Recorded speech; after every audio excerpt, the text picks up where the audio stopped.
Bismillahirrahmanirrahim. Alhamdulillahirrahmanirrahim. Salam bahagia selalu untuk rekan-rekan mahasiswa, mahasiswi yang saya cintai, yang saya banggakan, dan semuanya yang baik itu berada di rumah ataupun di tempat kerja.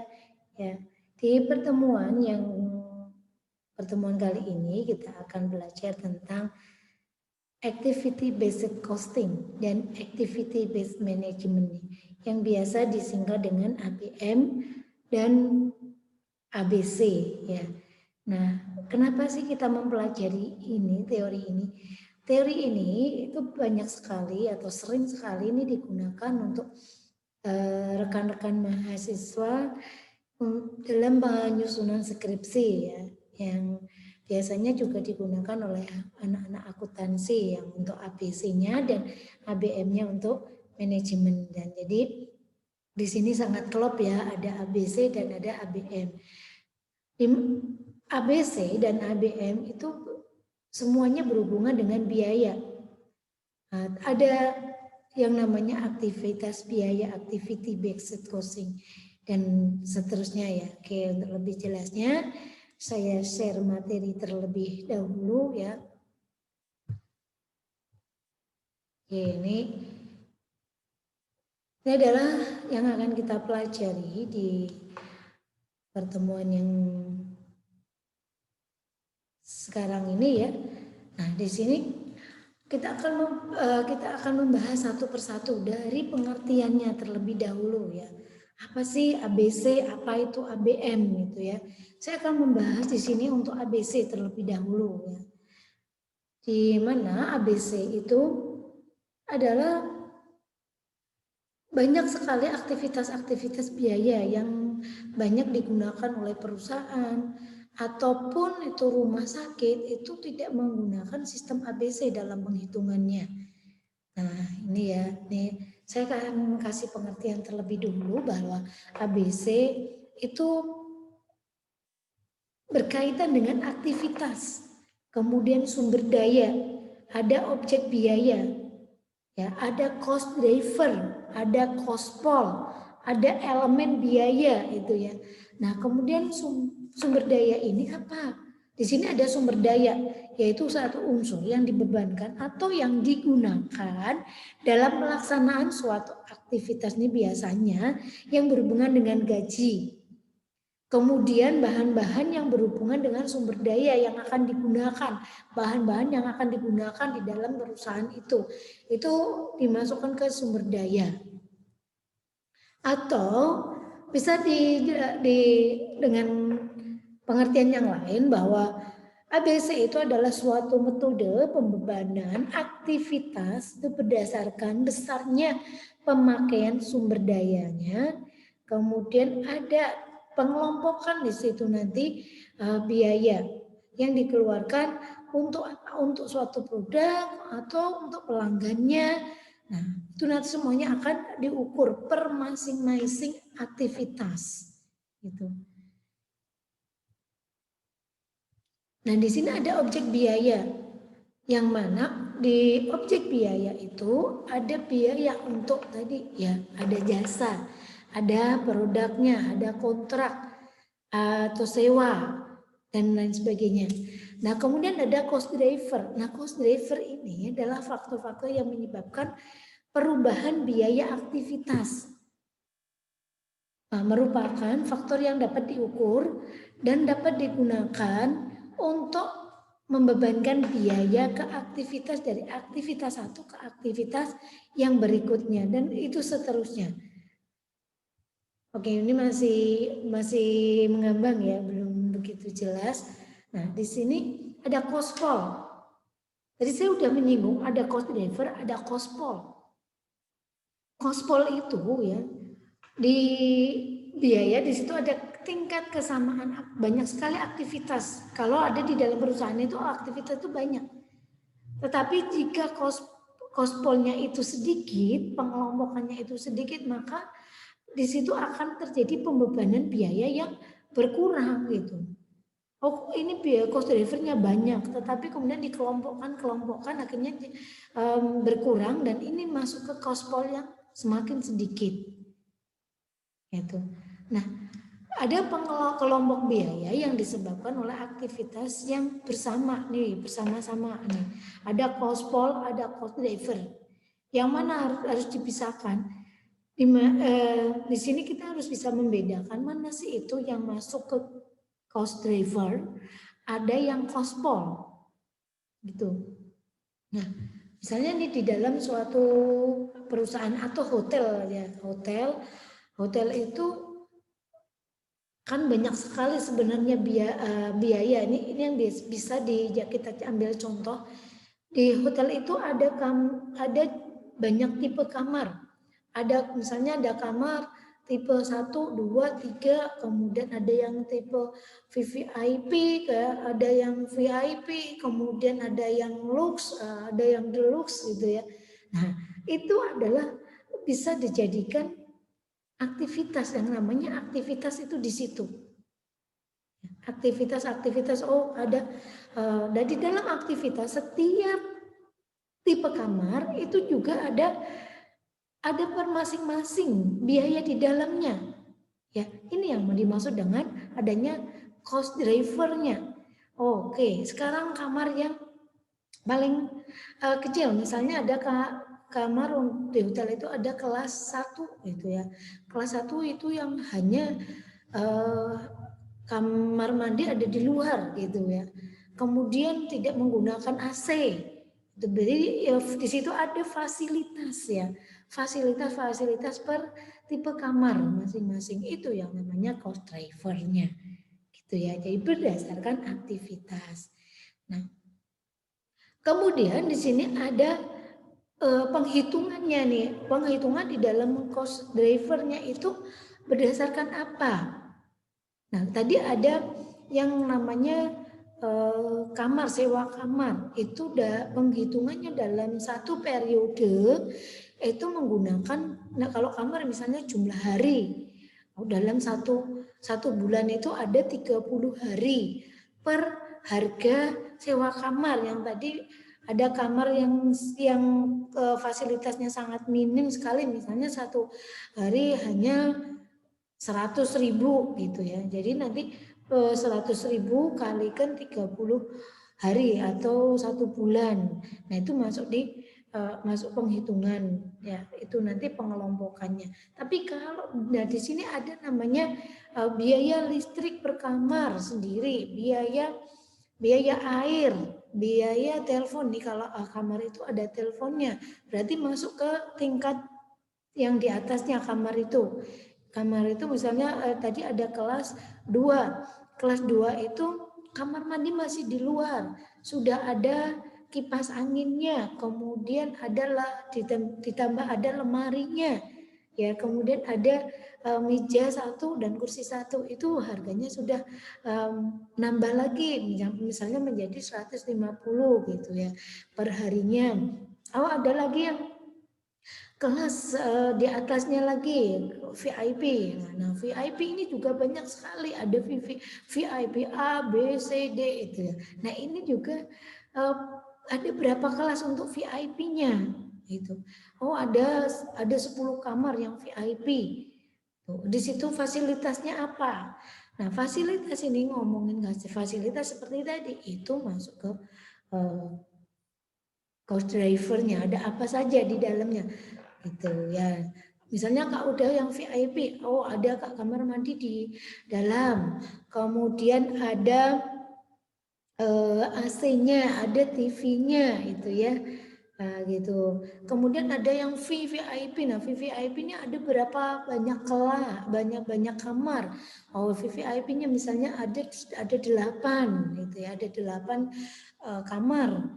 Itu fasilitas juga harus lebih. Kalau tadi misalnya di VIP-nya itu per harinya 300.000, kalau VVIP berarti lebih mahal lagi karena fasilitas juga bertambah gitu ya. Tadi udah ada TV-nya, ada AC, ada kamar mandi di dalam, ada kulkasnya. kemudian ada teleponnya gitu ya, terus ada tempat untuk disediakan untuk menyetrika misalnya, kemudian ada fasilitas lain seperti ada minum di dalamnya gitu ya. Nah, ini yang namanya fasilitas-fasilitas. Perharinya ada berapa. Nah, di fasilitas itu juga nanti akan dibagi lagi biayanya. Oh, di situ ada biaya telepon, ada biaya listrik, itu udah masuk di dalam fasilitas per kamar. Itu harus dihitung lagi, itu penghitungan. Ada dua jenis cost driver di sini. Yang pertama adalah driver sumber daya, ukuran kuantitas sumber daya yang ada berapa sih yang dibebankan di dalam aktivitas kospol tertentu. Contohnya persentase dari luas total yang digunakan oleh aktivitas. Nah, tadi aktivitas tadi ada berapa macam ya fasi. Terus aktivitas satu kamar tadi ya saya kasih contoh kamar. Nah, di dalam kamar itu banyak sekali aktivitas biaya, maksudnya aktivitas biaya di situ. Ada apa saja itu masuk di dalam kospol. Nah, driver aktivitas, ukuran frekuensi dan intensitas permintaan terhadap suatu aktivitas. Contohnya nih, suku cadang yang berbeda yang digunakan dalam produk akhir untuk mengukur konsumsi. Aktivitas penanganan bahan untuk setiap produk. Ini adalah contoh untuk suku cadang ya. Nah, ABC itu di dalam ABC itu semua biaya dibebankan ke produk yang menimbulkan aktivitas. Kalau kita simpulkan ya bahwa ABC itu adalah semua biaya itu dibebankan ke suatu produk yang menimbulkan banyak aktivitas. Apabila ada alasan yang mendasar bahwa biaya tersebut itu dipengaruhi oleh produk yang dibuat. Biaya baik itu biaya produksi maupun biaya non produksi. Oke, apakah ada perusahaan atau instansi pemerintah yang tidak menerapkan penghitungan yang menggunakan ABC? Banyak, masih banyak. Kenapa?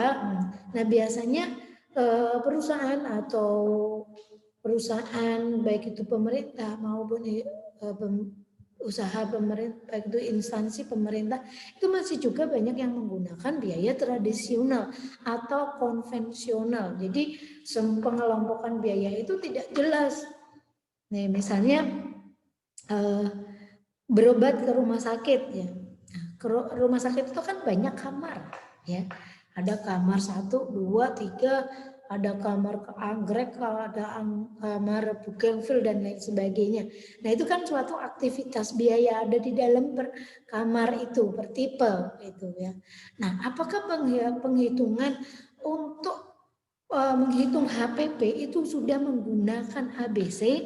Itu kalau sudah menggunakan ABC maka ini si pasien itu akan tahu berapa sih saya perharinya mengeluarkan uang untuk saya menginap di rumah sakit gitu ya. Tapi kalau tidak menginap tidak dihitung, hanya datang saja. Misalnya rekan-rekan ada yang datang ke hotel hanya untuk ke restoran saja makan saja dan kemudian pergi. Nah, ini tidak masuk dalam penghitungan ABC gitu. Yang masuk ke penghitungan ABC, ABM itu adalah mereka yang menginap itu, yang menginap di hotel tersebut itu ya. Nanti akan timbul bermacam-macam biaya nih. Tapi kalau mau penghitungan konvensional nih, si pasien sudah keluar dari rumah sakit, sudah diperbolehkan pulang, kemudian diberikan nota untuk pembayaran. Nah, nota pembayaran itu hanya total aja nih, misalnya 3 hari di rumah sakit, biayanya ada 5 juta nih misalnya. Ini tidak secara detail, tidak detail. Jadi si pasien A itu ada di kamar A, di kamar anggrek misalnya. Kemudian si pasien B itu di kamar Bougainville antara A dan B itu baguslah Bougainville misalnya nih. Tetapi sama harinya sama nih, mereka menginap tiga malam di rumah sakit itu. Biayanya itu hampir sama, sedikit sekali. Dan masih pasien ini membandingkan utanya, apakah ini adil itu ya. Sedangkan kamar yang anggrek itu jauh lebih murah, tapi biayanya itu sama, itu hampir sama. Nah, yang semacam ini bisa merugikan pasien, ternyata hanya selisih sedikit gitu ya. Nah, karena apa? Karena pasien ini tidak tahu biaya apa saja yang sudah dikeluarkan itu. Makanya di sini menggunakan penghitungan yang konvensional total aja itu ya. Si yang di kamar anggrek 4.800.000, yang Bougainville itu 5 juta, padahal fasilitas kamar jauh beda gitu. Nah, itu harus sebaiknya yang seperti itu diterapkan dengan penghitungan ABC biar tidak terjadi namanya distorsi ya. Distorsi biaya di sini. Jadi pasien akan bisa tahu ternyata obat yang saya konsumsi itu lebih mahal daripada yang pasien yang ada di Bougainville itu kalau penghitungannya itu berdasarkan aktivitas yang ada di kamar itu ya, kan fasilitasnya apa saja itu ya. Nah, mulai jelas ya. Nah, di sini ada tahapan dalam BOP atau biaya overhead pabrik. Tahap pertama di sini ada yang namanya unit level activity. Ini di ABC ya, di ABC ini ada 4 tahap. Ada level activity, ada bed level activity, ada product sustaining activity, ada fasilitas sustaining activity. Apa itu yang keempat itu gitu ya. Oke, saya jelaskan satu persatu. Untuk level berupa aktivitas atau kegiatan yang dilakukan sekali untuk setiap unit, sehingga biaya produk yang berhubungan dengan aktivitas yang dibebankan itu berdasarkan jumlah unit yang diproduksi. Misalnya nih untuk unit level activity, di situ ada jam tenaga kerja langsung. Nah, antara direktur, antara manajer, kemudian ada subbagian manajer keuangan, pemasaran, kemudian ada sampai di situ ada staf, ada staf, kemudian sampai ke bawah ada satpam dan lain sebagainya itu ya. Itu dihitung berdasarkan jam tenaga kerja langsung. Berapa nih dokter ini bekerja dalam satu harinya di rumah sakit tersebut. Gitu. Misalnya ada 4 jam, gitu, 4 jam. Per jamnya berapa gitu. Kemudian per jamnya berapa dikalikan lagi ada berapa pasien dia tuh yang ditangani dalam satu hari itu gitu ya. Nah, ini akan dihitung dalam level activity. Kemudian ada bed level activity ya. Bed level activity itu kegiatan yang dilakukan untuk mendukung produksi sejumlah order ya. Aktivitas ini dilakukan setiap sekali untuk setiap order, sehingga biaya produksi yang berhubungan dengan aktivitas itu dibebankan berdasarkan jumlah order.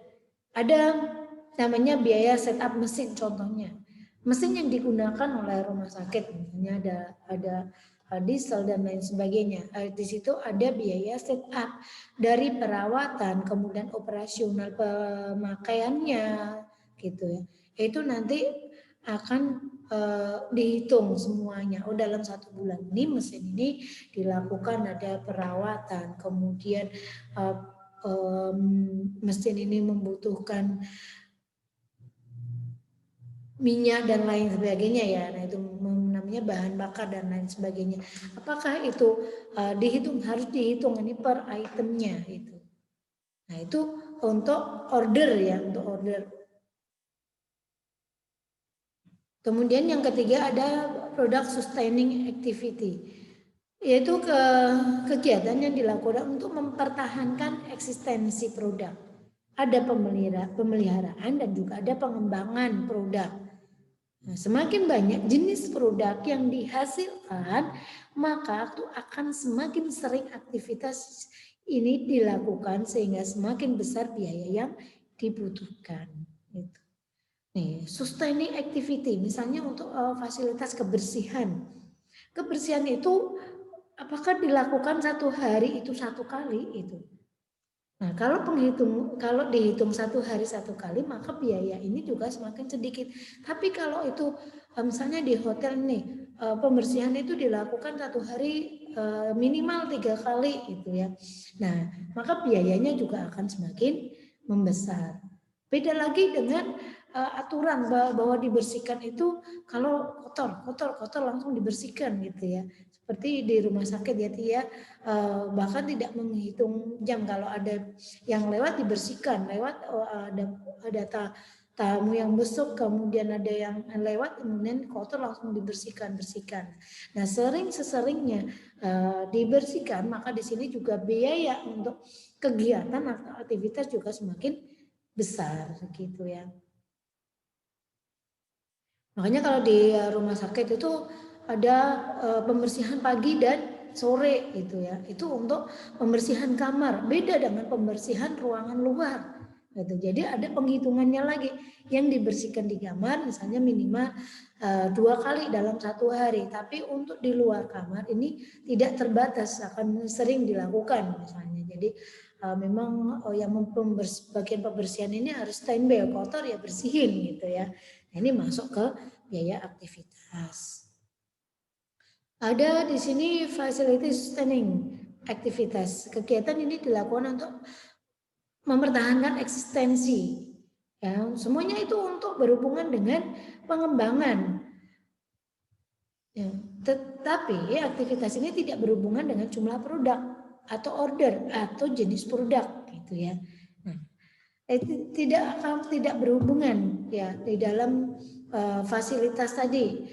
Misalnya untuk air gitu ya, penyediaan air di rumah sakit itu akan terus pulang, jangan sampai airnya tidak ada atau macet itu ya. Nah, ini adalah suatu fasilitas. Kemudian ada biaya listrik ya. Biaya listrik juga seperti itu, ada aktivitas untuk biaya listrik. Apakah listrik itu akan hidup terus? Nah, gitu ya. Itu juga harus difikirkan. Kemudian ada biaya telepon. Kalau adanya karena telepon ini jarang digunakan tiap kamar, maka bagaimana kalau digabungkan dengan biaya air, listrik, telepon dijadikan satu. Nah, apabila dijadikan satu, ini kasihan nih untuk kelas yang tipe yang rendah, karena dijadikan satu. Tipe yang rendah, kelas yang tipe yang rendah, yang kurang fasilitasnya, dia akan merasa dirugikan karena dia tidak ada kemungkinan dia tidak menggunakan TV karena tidak ada TV, kemudian tidak ada AC, hanya menggunakan listrik dan air gitu. Tapi penghitungannya itu dijadikan satu, makanya akan merugikan bagi yang menghuni kelas yang kurang berkelas tadi gitu ya. Misalnya yang tadi ada anggrek dengan yang Bougainville, tetapi biaya untuk fasilitas dijadikan satu gitu. Karena belum tentu setiap kamar itu mempunyai fasilitas yang lengkap gitu ya. Ada konsep dasar sistem ABC, aktivitas yang konsepnya ininya begini, aktivitas yang menyebabkan timbulnya metode ABC ini karena adanya sumber daya tidak langsung. Nah, itu ya. Ini yang menyebabkan timbulnya ABC. Kemudian produk atau pelanggan jasa produk itu menyebabkan timbulnya permintaan atas dasar aktivitas.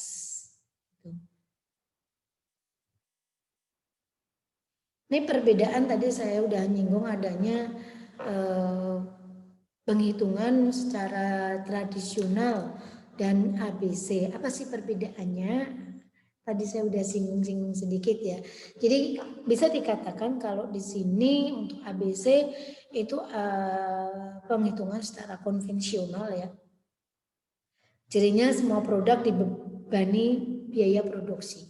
Meskipun produk tertentu tidak mengkonsumsi biaya produksi tersebut. Ini contohnya tadi saya berikan hotel dan rumah sakit ya. Karena tidak semua yang ada di kamar itu mempunyai fasilitas yang sama, tetapi diglobalkan itu.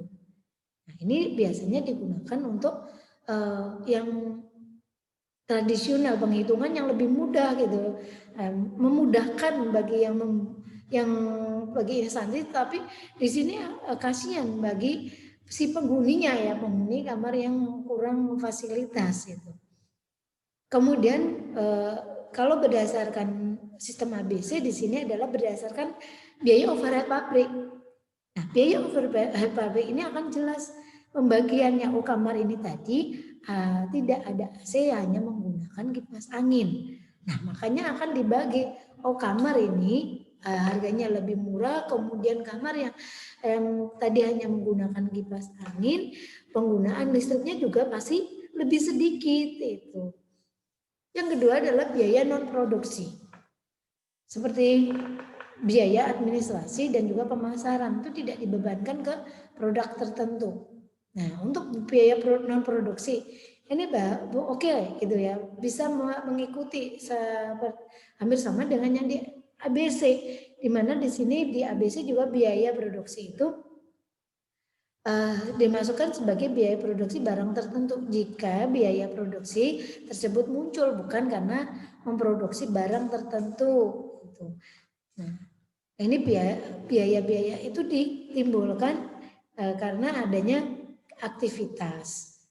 Gitu. Sedangkan yang di tradisional itu biaya non produksi tadi untuk penyediaan bahan itu dihitung secara global, yaitu transportnya, yaitu pengemudinya, itu nanti dihitung secara global itu.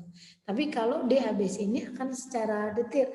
Oh, untuk drivernya, untuk supirnya itu supirnya ada 2 misalnya, kemudian dia membutuhkan apa saja dalam perjalanan, kemudian ada transportasinya.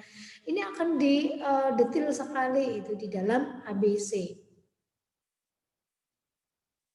Itu ya. Kemudian tarif BOP itu ditentukan di depan itu berdasarkan biaya yang dianggarkan. Nah, kalau di tradisional ini pas mau melakukan belanja, ini mereka membawa uang terlebih dulu nih. Misalnya ini membawa uang nih 5 juta, kemudian dibelanjakan. Itu dibelanjakan. Apa saja nih yang kira-kira itu diperlukan. Beda dengan ABC.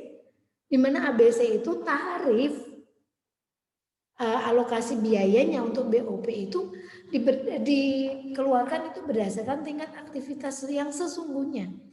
Oh, itu kamar ya yang anggrek itu tadi tempatnya udah rusak. Yang bougainville ini masih bagus itu ya. Nah, ini apa saja per kamar itu yang dibutuhkan gitu. Tapi kalau di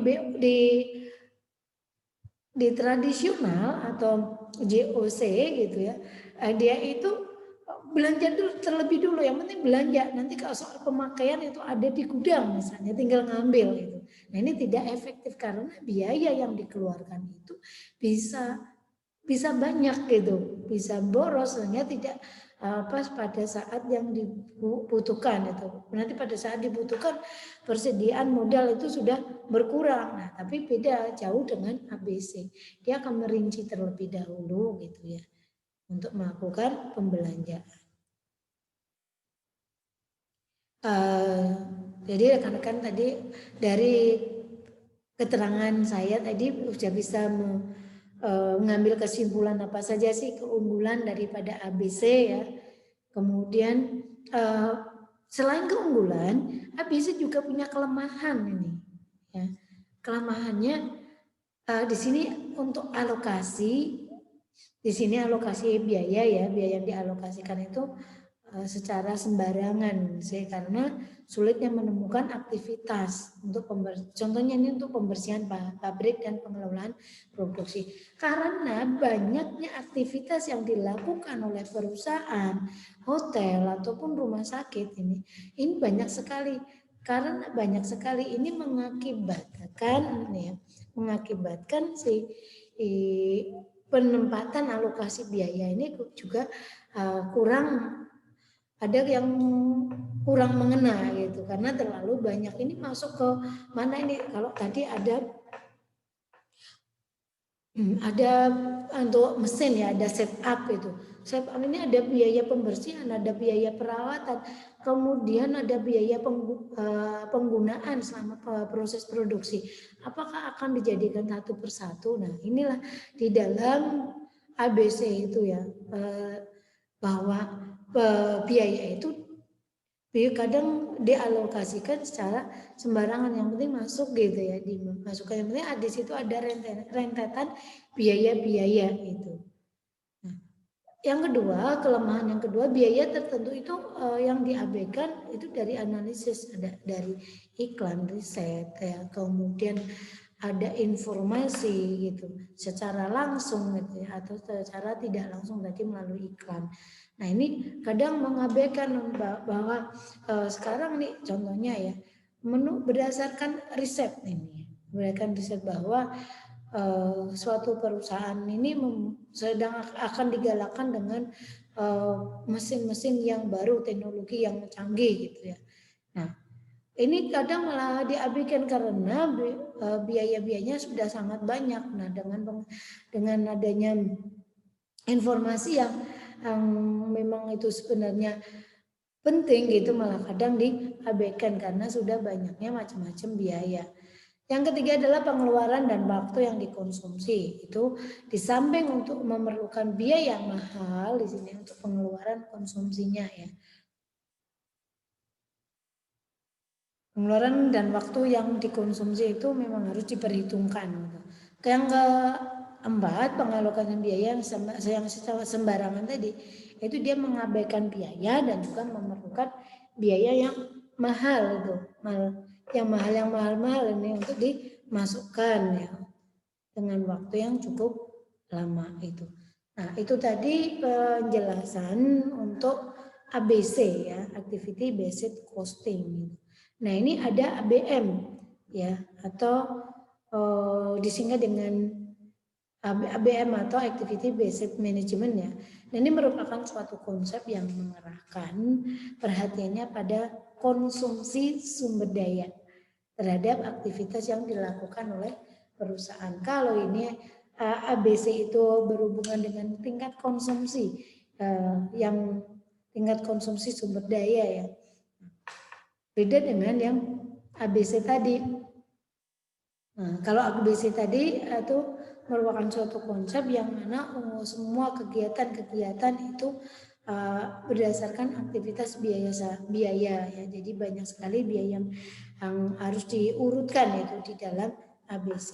Lanjut ya, ini faktor yang mempengaruhi di dalam penerapan ABM ini, kalau nggak salah ada 4 ya, diantaranya ada budaya organisasi, kemudian ada top management support dan komitmennya, kemudian ada change processnya, dan ada continuing education.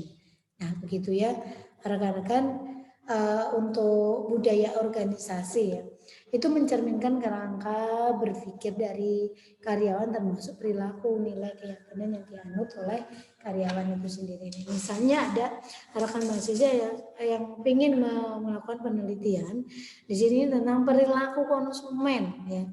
Kemudian ada keyakinan atau daya tarik ya, daya tarik untuk melakukan pembelian ini untuk konsumen. Ini juga sangat bagus diambil dari ABM gitu ya. Budaya organisasi menunjukkan keterlibatan, kerjasama, dan juga partisipasi yang tinggi dari seluruh karyawan. Karena adanya kerjasama, keterlibatan kerjasama. Kadang kerjasama ini bisa membuahkan hasil yang positif, juga bisa yang menghasilkan sesuatu yang negatif apabila di situ terjadi konflik atau permasalahan yang memang tidak bisa diselesaikan ini. Makanya di sini bisa timbul namanya suatu permasalahan gitu. Kalau nggak ada masalah maka tidak akan maju. Tanpa ada ujian manusia itu tidak akan sukses. Nah, jadi seperti itu, ada sisi positif dan ada negatifnya. Yang kedua ada top management support, ya, yaitu penerapan sistem yang tadi ada ABM dan ABC itu membutuhkan waktu dan sumber dayanya, positif ya, membutuhkan waktu dan sumber dayanya. Oleh karena itu ini didukung dengan peran serta top manager ya. Kemudian keempat ada change process. Ini untuk proses yang mana perubahan ini bisa terjadi apabila itu diterapkan suatu proses yang sudah dirancang untuk menghasilkan perubahan. Kemudian ada elemen yang ada di dalam CP atau change process. Ini diantaranya ada aktivitas, kemudian sekumpulan daripada tujuan ya, dan juga tingkatan lanjutan di sini. Dari ketiganya elemen ini memang sangat sering digunakan. Bagaimana sih sekumpulan kegiatan ini bisa menjadikan tujuan yang pasti. Nah, yang ada continuing education memberikan kesempatan kepada karyawan untuk mengikuti pelatihan dan juga meningkatkan keahlian. Mungkin kita juga sering ya diundang untuk melaksanakan kegiatan dari kantor tentang pelatihan gitu ya. Nah, hal ini menjadikan edukasi atau pembelajaran yang bertambah gitu. Nah, keberhasilan penerapan dari program manajemen biaya yang baru membutuhkan keahlian, kemudian ada peran sertanya dan kerjasama dari karyawan yang ada di dalam organisasi itu. Oke, untuk continuing education nggak ada masalah. Nah, ini adalah yang terakhir yang akan saya sampaikan ke rekan mahasiswa. Ini adalah tugas. Seperti biasanya ini yang saya fokuskan ada di nomor 4, di mana rekan-rekan itu membuat soal beserta jawabannya untuk sistem ABC dan juga sistem ABM masing-masing ya. Oke, gitu ya. Saya rasa cukup jelas dan nanti dikumpulkan tugas-tugasnya itu 1 hari sebelum UTS atau pas lagi UTS, gitu ya. Oke, rekan-rekan semuanya, saya cukupi materi untuk ABM dan ABC ini. Terima kasih dan mohon maaf apabila itu ada kekeliruan dalam penyampaian ataupun terlalu cepat dalam penyampaian. Mohon untuk dimaafkan ya, karena memang manusia itu tempatnya salah, dan apabila ada sesuatu yang baik itu yang baik dalam penyampaian saya itu semata-mata datangnya dari Allah. Begitu saja rekan-rekan mahasiswa, saya ucapkan selamat untuk belajar dan tetap belajar ya. Di rumah juga tetap belajar, jangan lupa untuk membuka-buka ya materi, ya, jangan mentang-mentang terus di rumah nanti malah banyak istirahat, begitu ya rekan-rekan semuanya. Saya cukupkan sampai sini.